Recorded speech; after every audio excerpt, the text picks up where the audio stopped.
Direito Empresarial 3, Unidade 2, Tema 5, Administrador Judicial, Parte 1. Bem-vindo, estudante!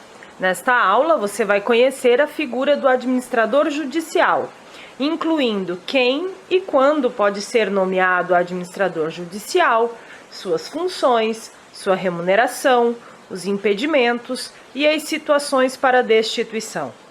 Estas questões estão previstas nos artigos 21 ao 25 e artigos 30 ao 34 da Lei 11.101 de 2005. Vamos começar.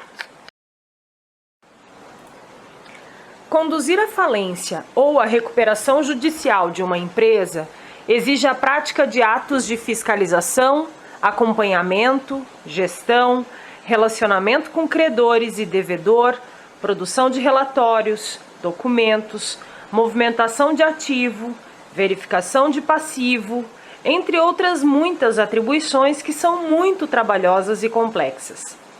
Nesta situação, se torna inviável ao juiz praticar tais atos, em razão da falta do conhecimento específico nas áreas que envolvem gestão de empreendimentos e em razão do longo tempo necessário para organizar a situação da empresa.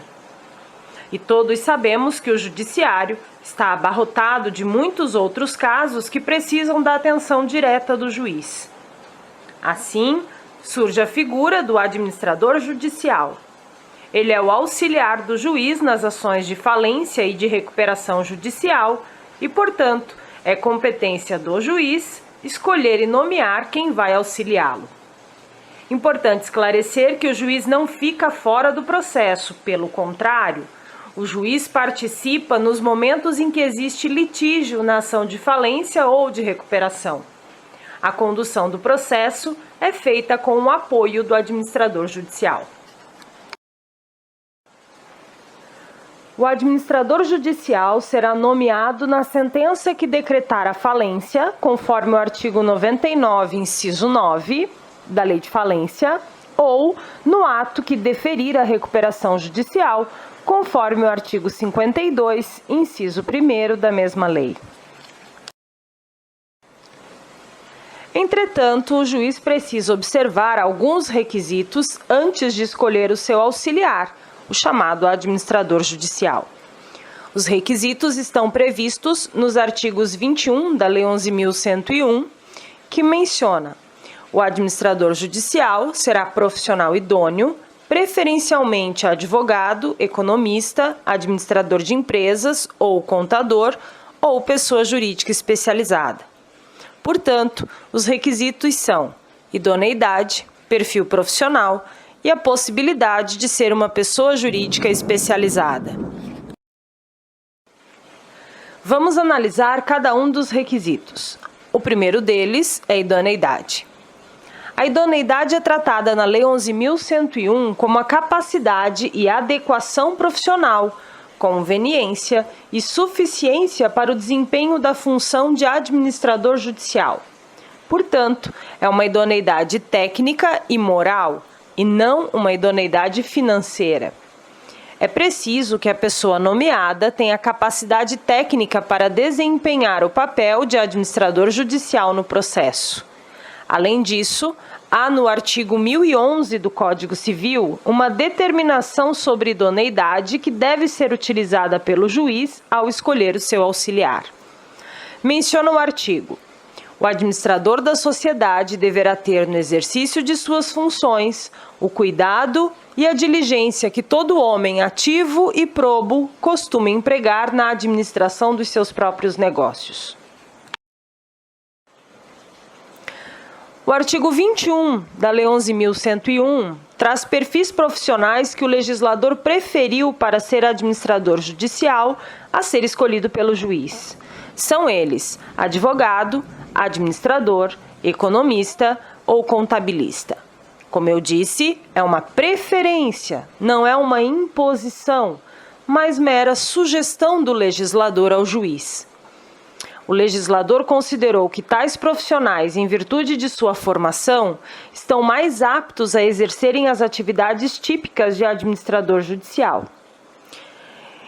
Ainda, em respeito ao artigo 75, parágrafo 1º da Lei de Falência, que traz o princípio da economia processual, a preferência por esses perfis é algo a ser considerado pelo juiz no momento da escolha. O juiz, em vez de escolher uma pessoa natural, poderá escolher também uma pessoa jurídica. Neste caso, não há limitação de natureza jurídica, quer dizer que pode ser uma sociedade simples ou uma sociedade empresária. Também não há limitação quanto ao tipo societário, podendo ser uma sociedade empresária ou um empresário individual. Por exemplo, pode ser EIRELI, sociedade limitada unipessoal, sociedade simples, etc. Porém, a lei exige que a pessoa jurídica seja regular, quer dizer, que esteja devidamente registrada na junta comercial, se for uma sociedade empresária ou empresário individual, ou que esteja devidamente registrada no Registro Civil de Pessoa Jurídica, se for uma sociedade simples. A lei menciona também que a pessoa jurídica deve ser especializada. Isto quer dizer que no objeto social da pessoa jurídica deve constar o objetivo de recuperar passivos, administrar massas falidas, administrar empresas. Deve vir especificado no objeto social da empresa algo relacionado ao exercício das funções de administração judicial e relacionado aos perfis profissionais preferidos pelo legislador, quais sejam advogado, administrador, economista ou contabilista. Outra questão interessante é sobre a possibilidade de nomeação de pessoa jurídica estrangeira para exercer as atividades de administração judicial numa ação de falência ou de recuperação judicial aqui no Brasil. Inclusive, isto já aconteceu no processo de recuperação judicial da empresa aérea Varig Rio Sul e Nordeste Linhas Aéreas, que foi iniciado em 17 de junho de 2005, na 8ª Vara Empresarial do Rio de Janeiro. Foi nomeada uma empresa norte-americana especializada em processos de recuperação judicial de empresas da aviação civil. O parágrafo 1º do artigo 21 da Lei de Falências ainda menciona que é necessário que a empresa nomeada como administradora judicial indique uma pessoa física como responsável técnico.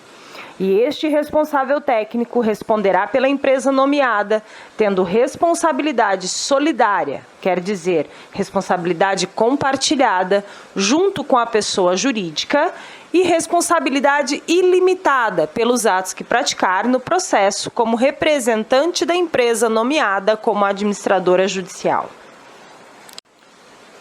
Resumindo, ao administrador judicial se aplica a idoneidade técnica e moral, a sugestão pelo perfil profissional de advogado, administrador, economista e contabilista, podendo também ser uma pessoa jurídica especializada e regular, mas, para ser administrador judicial, ele também não pode estar impedido legalmente de administrar.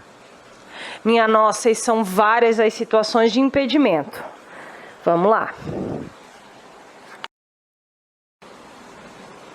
Pode-se dizer que para ser administrador judicial é preciso observar 4 situações: os impedimentos legais para exercício de empresa, as vedações legais dos artigos 1011, parágrafo 1º do Código Civil e do artigo 30 da Lei de Falência e Recuperação de Empresa, e as restrições subjetivas do artigo 30, parágrafo 1º da Lei de Falência e Recuperação de Empresa. Os impedidos de exercer empresa estão relacionados em diversas normas, desde a Constituição Federal até instruções normativas do DREI, Departamento de Registro de Empresas e Integração, e são estudados normalmente em direito societário. Vou deixar o link para você acessar e assistir novamente a aula de Direito Empresarial 1 para relembrar sobre o impedimento legal que já foi visto. Tem também as vedações legais previstas no artigo 1011, parágrafo 1º do Código Civil. Ele menciona: Não podem ser administradores, além das pessoas impedidas por lei especial, os condenados à pena que vede, ainda que temporariamente, o acesso a cargos públicos, ou por crime falimentar, de prevaricação, peito ou suborno, concussão, peculato, contra a economia popular, contra o sistema financeiro nacional, contra as normas de defesa da concorrência, contra as relações de consumo, fé pública, propriedade, enquanto perdurarem os efeitos da condenação.